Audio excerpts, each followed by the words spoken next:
What's the meaning of bread and butter pudding?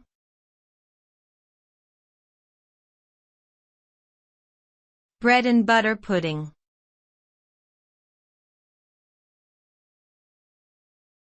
Bread and butter pudding.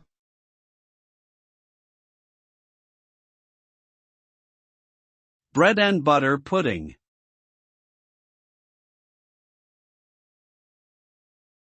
Bread and butter pudding.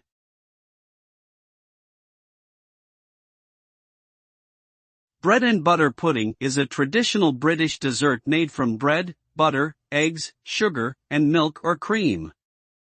The bread slices are buttered and layered in a greased baking dish, then soaked in a mixture of beaten eggs, sugar, and milk. The dish is then baked until the bread has absorbed the liquid and becomes custardy, with a golden brown crust on top.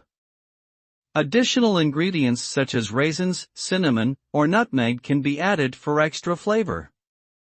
The resulting pudding is a warm, comforting dessert with a soft, custard-like texture, often served with cream or custard sauce.